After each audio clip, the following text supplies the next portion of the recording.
우리 옆에 분과 인사 한번 나누겠습니다. 말씀에 새 힘 얻으세요. 이렇게 인사 한번 하겠습니다.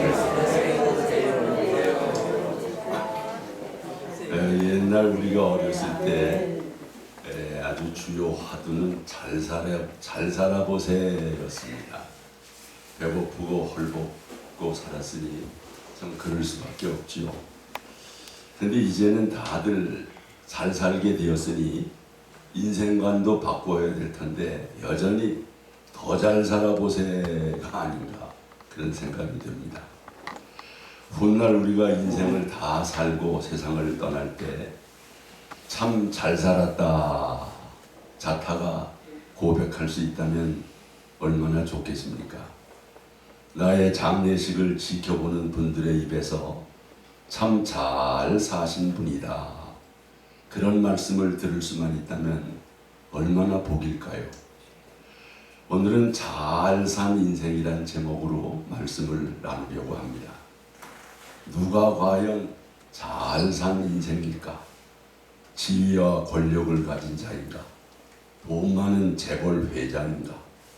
공부를 많이 한 박사인가? 유명한 사람이 되는 건가? 그런 것 같지 않습니다.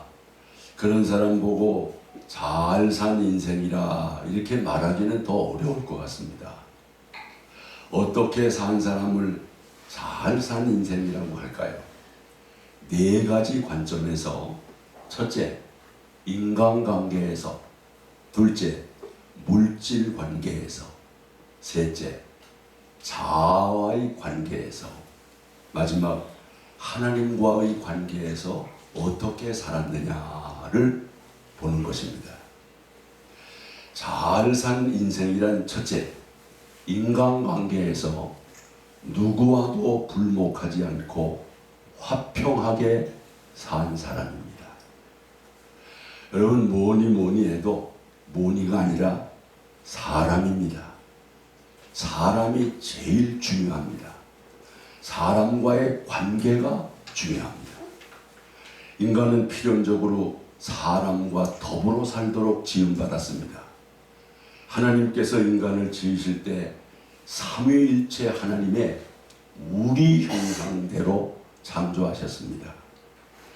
인간관계의 기초는 역시 부부관계라고 생각합니다. 인간관계에서 부부관계가 제일 우선이고 제일 중요합니다. 하나님께서는 사람이 혼자 사는 것이 좋지 않아 돕는 배필을 지어 부부가 되게 하셨습니다. 최초의 부부는 아담과 하와인데 이 부부가 처음엔 얼마나 행복했는지 모릅니다. 아내를 향한 남편 아담의 황홀한 고백을 보십시오. 창세기 2장 23절에 이는 내 뼈 중에 뼈요 살 중에 살이라. 남자가 그 부모를 떠나 그 아내와 연합하여 둘이 한 몸을 이룰지로다. 두 사람이 한 몸을 이루어 일체된 삶을 살아가는 코이노니아 부부의 모습입니다. 하지만 이 부부의 행복이 오래가지를 못했습니다. 선악과를 범한 후에 그 아름다운 부부의 코이노니아가 깨졌습니다. 그때 남편 아담이 한 말입니다. 창세기 3장 12절에 하나님이 주셔서 나와 함께하게 하신 여자 그가 그 나무 실과를 내게 주므로 내가 먹었나이다. 그렇게 냉정할 수가 없습니다. 이제 하와는 뼈 중에 뼈요 살 중에 살도 아니요 한 몸도 아닌 그 여자로 전락되었습니다. 2인칭도 아닌 3인칭 제3자 남이 되어버린 것입니다. 부부관계의 실패라고 할 수 있겠습니다. 오늘날도 명색은 부부지만 이렇게 남남처럼 사는 부부들도 많이 있습니다. 갈등을 겪고 있고 이혼 위기에 있는 부부들도 많이 있습니다. 그러다가 삶을 마친다면 잘 산 인생이라고 할 수 없을 것입니다.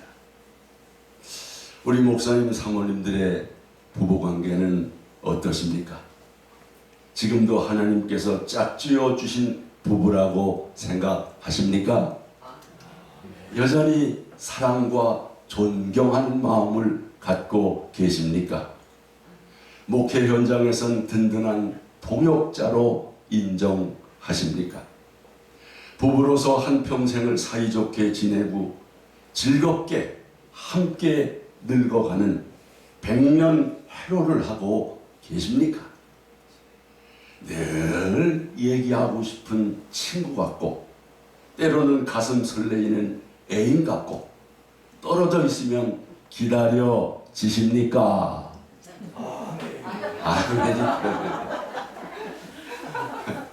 그래야 잘 산 인생이라 저는 그렇게 주장합니다. 한 가지 연로할수록 부부는 한 방에서 주무시는 것이 좋다고 생각을 합니다. 제가 아는 목사님, 우리 최 목사님도 아니겠지만 잘 아는 목사님이 돌아가셨는데 사모님이 아침에 목사님 주무시는 방에 가봤더니 돌아가신 거예요. 네, 박훈영 목사님. 또 한 목사님은 아침에 일어났더니 사모님이 그냥 돌아가셔 있는 거예요. 네. 혹시라도 한 방에서 주무셨으면 어떤 그 위기를 넘길 수 있지 않았을까 그런 생각을 하는 것입니다. 한 목사님이 하나님 너무하십니다. 어째 제 아내를 지켜주시지 않고 그렇게 죽게 하셨습니까? 그랬더니 하나님이 야, 네 마누라는 네가 지켜야지 어째 나보고 뭐라 그러느냐 그러시더래요. 저도 둘이 자다가 조용히 있으면 손을 코에다 갖다 대요. 숨을 쉬나 안 쉬나. 숨을 쉬면 아유 안 죽었구나 그러고서 휴해요. 네. 이 부부와의 관계 중요하다는 거예요. 그 다음에는 자녀와의 관계는 어떠십니까? 혹시 탈선한 자녀는 없으십니까? 믿음의 유산은 잘 상속되었습니까? 부모에게 순종하는 자녀입니까? 형제 우애는 좋습니까? 여러분 재벌 형제들 대부분 불복하고 삽니다. 옛날 왕족들은 형제끼리 다 죽입니다. 어젯밤에도 그 태정 이방원 그거 보고서 잤는데 그 또 두 형제가 서로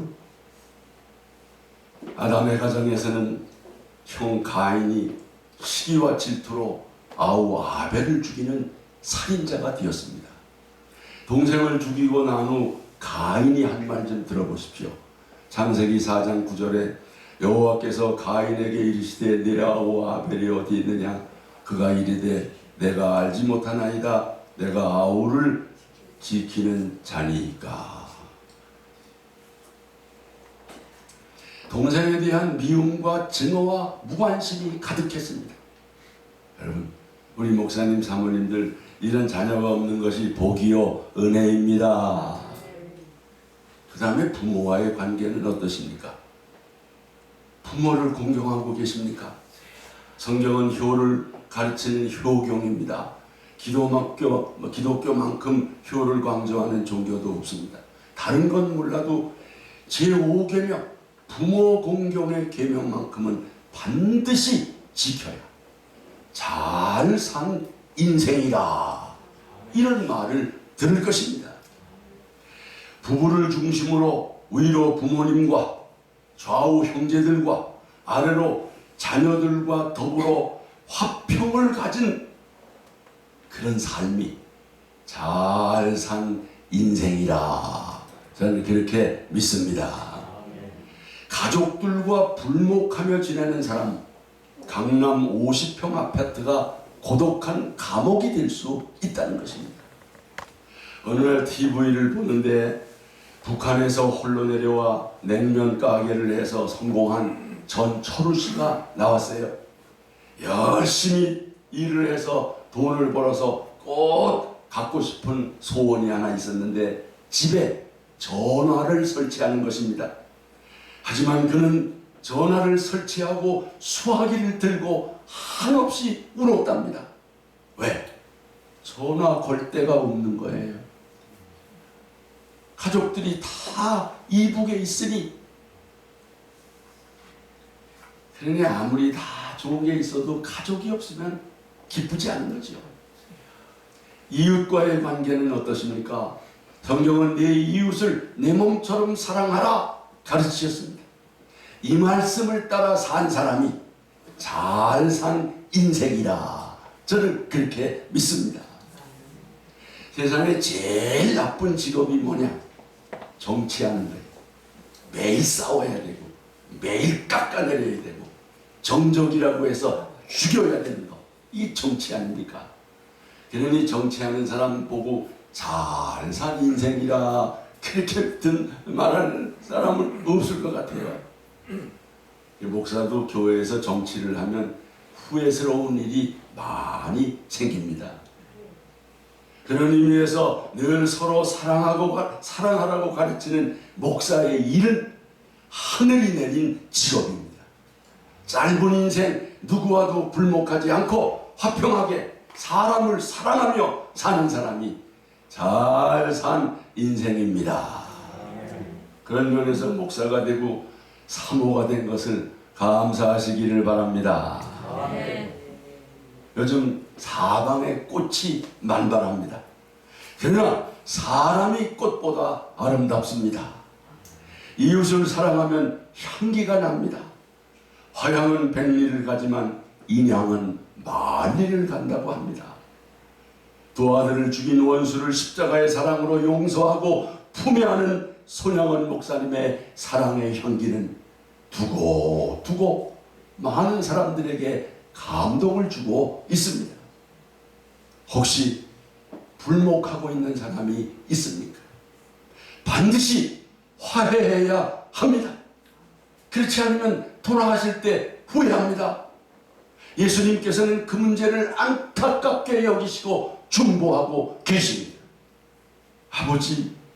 아버지께서 내 안에, 내가 아버지 안에 있는 것 같이 저들도 하나가 되어 우리 안에 있게 하소서. 용서가 안 되는 그 사람까지 용서해야 나도 하나님 앞에 내 죄를 용서해 달라고 기도할 수 있는 것입니다. 잘 산 인생이 누구냐? 인간관계에서 가족과 친구와 이웃 누구와도 불목하지 않고 사랑하고 화평하게 산 사람입니다. 두 번째, 잘 산 인생이 누구냐? 물질 관계에서 욕심을 버리고 자족하며 선을 베푼 사람입니다. 잘 산 인생이라는 명제가 물질과 돈에 연결되어 있다는 것을 알아야 합니다. 왜? 사람은 물질을 떠나서는 살 수 없기 때문입니다. 보통 사람과 물질과의 관계를 배와 바닷물과의 관계로 비유합니다. 배가 항해하려면 반드시 물이 필요합니다. 그렇다고 물이 배 안으로 들어오면 배가 침몰하고 생명이 위험하게 됩니다. 물질은 꼭 필요한 것이지만 잘못 다루다가는 인생에 큰 해악을 끼치는 것입니다. 물질 관계에서 조심할 것은 욕심을 극복하는 것입니다. 물질에 대한 욕심은 누구에게나 있지요. 누구나 물질에는 약합니다. 처음 사람 아담이 물질 시험에 빠졌습니다. 부족한 것이 없는 에덴의 낙원에서 살 때 뱀의 유혹을 받아 금단의 과실 선악과를 봉함으로써 교만과 탐심의 유혹에 빠진 것입니다. 그 결과 인류를 타락 가운데 빠뜨린 것입니다. 그러나 예수님께서는 돌이 빵이 되게 하라는 물질 시험을 말씀으로 이기셨습니다. 우리도 물질 시험 이길 수 있기를 바랍니다. 물질관에 있어서 가장 바람직한 것은 욕심을 버리는 것, 그리고 자족하는 마음을 가지고 사는 것입니다. 예수님께서 산상수훈에서 가르쳐 주신 말씀처럼 공중의 새나 들의 백합화를 생각하며 무엇을 먹을까 마실까 입을까를 염려하지 말고 감사하며 사는 것입니다. 예수님께서는 주기도문에서 오늘 우리에게 일용할 양식을 주옵소서 그렇게 기도하라고 가르치셨습니다. 사도 바울의 권면입니다. 디모데전서 6장 8절에 우리가 먹을 것과 입을 것이 있은즉 족한 줄로 알 것이니라. 아멘. 먹을 것과 입을 것이 있으면 그냥 자족하면서 살라는 거지요. 여러분, 지혜에서 잠언의 아굴의 기도가 나오잖아요. 물질을 어떻게 구하라고 그랬어요? 잠언 30장 8절에 나를 가난하게도 마옵시고 부하게도 마옵시고 오직 필요한 양식으로 나를 먹이시옵소서. 그 이유가 있습니다. 혹 내가 배불러서 하나님을 모른다 여호와가 누구냐 할까 하오며 혹 내가 가난하여 도둑질하고 내 하나님의 이름을 욕되게 할까 두려워함이니이다. 그러니까 너무 가난해도 안 된다는 거예요. 그러다가 도둑질하게 되고 또 탐심을 갖게 되고 또 빚을 지게 되면 안 된다는 거예요. 하나님의 이름을 욕되게 할 수 있다는 거죠. 너무 돈이 많고 배가 부르면 이 물질을 의지함으로 하나님을 모른다. 여호와를 누구냐? 그러니 다만 일용할 물질을 구하라.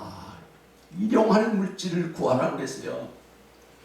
그러고 보니 더도 덜도 아닌 일용할 양식, 일용할 물질을 주신 하나님께 감사합니다. 감사합니다. 저도 솔직히 어떤 때는요, 한 1,000만 원만 좀 통장에 넣고 한번 썼으면 좋겠다. 그런 생각이 들. 그러면 좀 카드도 좀 긁을 때 긁고. 여러분, 욕심이지요.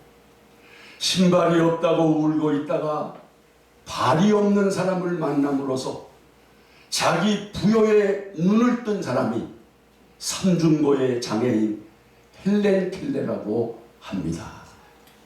자족해야 하는 거지요. 그럼에도 탐심에 빠진 인간은 돈이 다다. 돈이면 다 된다. 돈은 전능한 신이다. 라고 생각하며 돈을 만몬, 물신, 우상으로 섬기고 있는 세상입니다. 돈이 주인 노릇을 하고 사람이 돈의 노예가 되어 사는 것입니다. 그러면 물질을 탐하게 되고 물질로 인해 양심을 속이는 불행한 인생이 될 수밖에 없는 것이죠. 그래서 돈 때문에 행복한 사람보다 불행해진 사람이 더 많습니다. 돈 때문에 건강을 잃기도 하고 돈을 탐하다가 명예를 잃기도 하고 생명을 잃기도 하는 것입니다. 디모데전서 6장 9절 이하에 부하려 하는 자들은 시험과 올무와 여러 가지 어리석고 해로운 욕심에 떨어지나니 곧 사람으로 파멸과 멸망에 빠지게 하는 것이라. 돈을 사랑함이 일만하게 뿌리가 되나니 이것을 탐내는 자들은 미혹을 받아 믿음에서 떠나 많은 근심으로서 자기를 찔렀도다. 심지어는 물질을 초월해서 산다고 하는 우리 성직자들, 우리 목회자들도 이 물질에 대한 욕심을 극복하지 못하고 때로 교회에서 시험 드는 일도 있고 세인들의 눈살을 찌푸리게 하는 일도 있다는 것입니다.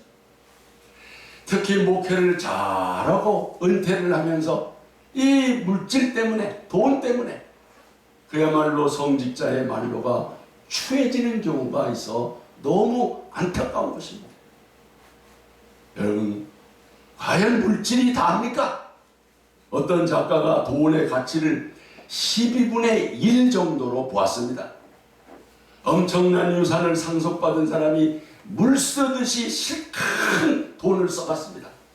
하루에 1,000만 원, 2,000만 원, 일주일에 1억, 2억씩 써갔습니다.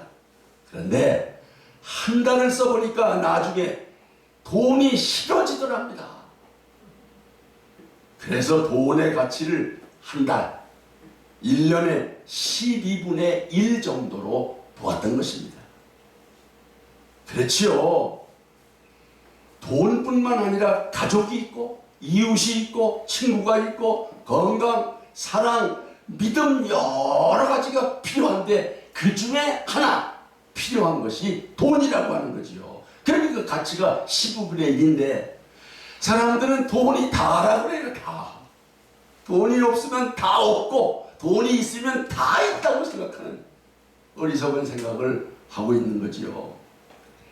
돈은 생활의 도구일 뿐입니다. 도구는 많아도 불필요한 것입니다. 한 집에 부엌칼이나 도마가 100개가 있을 필요는 없습니다. 보통 가정이라면 그냥 도마, 칼 한 서너 개만 있어도 불편이 없습니다. 물질은 생활의 도구이니 필요 이상으로 쌓아놓을 필요가 없다는 것입니다. 그러니 도마가 100개가 있다면 한두 개도 없는 사람에게 나누어 주는 것이 마땅한 것입니다. 하나님께서 우리에게 좀 더 맡겨주신 것이 있다면 없는 사람과 나누며 선을 베풀라고 맡겨주셨습니다. 하나님께서는 넉넉하게 사는 사람들과 가난한 사람들이 서로 도와주어 공평한 세상이 되기를 원하십니다. 고린도후서 8장 14절에 이제 너희의 넉넉한 것으로 그들의 부족한 것을 보충함은 후에 그들의 넉넉한 것으로 너희의 부족한 것을 보충하여 균등하게 하려 함이라 그랬습니다. 그래서 나눔이 중요한 거지요. 이런 명언이 있습니다. 쌓아두면 물질일 뿐이고 나누면 의미가 된다. 돈을 버는 것은 기술이고 잘 쓰는 것은 예술이다. 그러므로 잘 산 인생이 누구냐? 사도행전 20장 35절 말씀을 붙잡고 산 사람. 주는 자가 받는 자보다 복이 있다. 전도서 11장 1절 너는 물질을 후하게 나누어 주어라. 언젠가는 그것이 너에게 되돌아올 것이다. 물질 관계에서 욕심을 버리고 자족하며 선을 베풀므로 잘 산 인생을 사시기를 축복합니다. 세 번째, 잘 산 인생이 누구냐? 자아와의 관계에서 높은 자존감과 행복감을 가지고 사는 사람입니다. 우리는 행복해 보이는 사람이 아니라 진짜 행복한 사람이 되어야 합니다. 겉보기에만 행복한 사람이 아니라 속 마음이 행복해야 합니다. 다른 사람이 행복하다고 봐주는 사람이 아니라 나 스스로 행복한 마음이 있어야 합니다. 그러려면 자아와의 관계가 좋아야 하는 것입니다. 자기 자신이 좋고 자랑스럽고 대견스러워 보여야 하는 것입니다. 그걸 자존감이 높다 이렇게 말하는 거지요. 자존감이란 자존심, 열등감, 자기의 자격지심과는 다른 것입니다. 자존감은 말 그대로 자신을 존중하고 사랑하는 마음입니다. 이 마음은 다른 사람의 인정이나 칭찬에 의한 것보다도 스스로 자신이 가치 있는 존귀하고 소중한 자임을 인식하는 데서 오는 것입니다. 우리 각자 자신이 얼마나 소중하고 얼마나 존귀한 자임을 알아야 합니다. 왜 인간이 존귀합니까? 왜 내가 존귀합니까? 인간은 다른 피조물과는 달리 하나님 형상대로 지음받은 존귀한 자입니다. 하나님의 형상대로 지음받은 인간은 영성, 도덕성, 인격, 성품 등이 하나님을 닮은 존귀한 자입니다. 유일하게 하나님과 교제하며 창조주 하나님을 예배하고 찬양하는 자로 지음받은 존귀한 자입니다.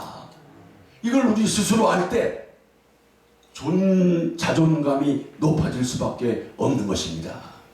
그뿐 아니라 하나님은 타락한 인간의 구원을 위해 독생자를 내주셨고, 예수님은 피값으로 우리를 사서 구속하셨습니다. 그러니 구원받은 자로서 나의 가치는 무한대, 그야말로 천하를 주고도 바꿀 수 없는 소중한 자임을 믿습니다. 하나님의 유일한 작품이에요. 우리 각자가 하나밖에 없는 하나님의 유일한 작품, 그러니까 소중하지요. 누구나 존귀하고 소중하며 정말 자존감을 가져야 마땅한 것입니다. 그럼에도 자존감이 높은 사람이 있고 낮은 사람이 있습니다. 이 차이가 잘 산 인생을 살게 할 수도 있고 잘못된 인생을 만들 수도 있다는 거죠. 자존감이 높은 사람은 항상 자신을 존중하고 사랑하고 귀히 여기는 마음이 있습니다. 학력이나 외모나 가정 형편, 재산 유무에 불만이 없고 혹 다른 사람의 비판에도 상처받지 않습니다. 이런 자신이 대견스럽고 고마운 것입니다. 그래서 자기 자신을 칭찬하는 거예요. 여러분도 한번 여러분 스스로 칭찬해 보세요. 신목사야, 참 잘 살았다, 고맙다, 잘 견디었다, 할렐루야. 참 감사한 거예요. 고마운 거예요. 그런데 자존감이 낮은 사람은 스스로 과소평가하고 자신이 가치 없는 사람처럼 느껴지고 감정 기복이 심한 경우 자기 비하, 자기 모멸감, 수치심, 절망감, 무기력증, 우울감을 견디지 못하고 때로는 자살 충동까지 느끼게 되는 것입니다. 이런 사람의 경우 아무리 좋은 조건과 환경이 주어져도 소용이 없습니다. 결국은 불행한 인생을 살 수밖에 없다는 거죠. 우리가 잘 산 인생이 되려면 자존감을 높여야 합니다. 자존감을 높이는 방법 중에 하나가 내가 좋아하는 일을 하는 것입니다. 좋아하는 일, 취미죠, 취미. 이 취미 생활을 하는 사람들이 자존감과 행복감이 비교적 높은 것입니다. 또 하고 싶은 일을 할 때 자존감을 높일 수 있습니다. 자기가 하고 싶은 일을 하는 것을 자아실현 혹은 자아성취라고 하는 것입니다. 우리 목사님, 사모님들 원하든 원치 않든 의무적으로 혹은 사명감으로 목회 사역을 감당하시고 마치셨습니다.